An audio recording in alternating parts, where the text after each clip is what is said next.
If you have overripe plantain in your kitchen, don't throw it away. In this video, I'll be showing you how to make a delicious plantain pancake. So I'll be using one ripe plantain. I've washed it already. I'll just go ahead and take off the back, then transfer it into this bowl. I'll also be using a fork to mash the plantain, but you can choose to use a potato masher. Alright, this is okay. So I'll be transferring one egg into the plantain alongside with sugar, then mix everything together in order to dissolve the sugar. So I'll be transferring the remaining wet ingredients now. I have milk and vegetable oil, then mix everything together.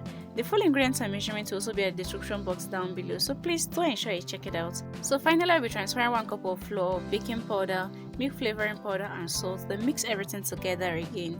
If you want a very smooth batter, you can choose to blend your plantains with the wet ingredients before adding the flour, but just make sure you don't overmix your batter to avoid activating gluten, which will make the pancake to be chewy and tough instead of being all fluffy. So this is the consistency of my batter and this is pretty much okay, but just in case yours is a little bit thick as a result of the size of plantain you use, you can simply just add water or milk in order to loosen up the consistency. Next, I'll place my pan on low heat and allow it to heat up, after which I'll be transferring the batter and allow it to bake. This should take about 2 to 3 minutes or thereabouts. Once it starts to bubble up at the top this way, just know it's actually time to flip your pancake. So guys, let's flip it over to see what we have.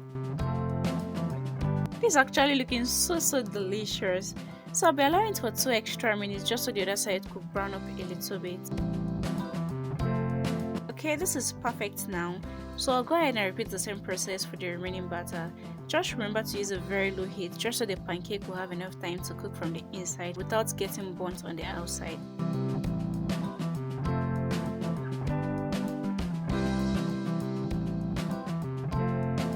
So that's it guys, our plantain pancake recipe is pretty much ready.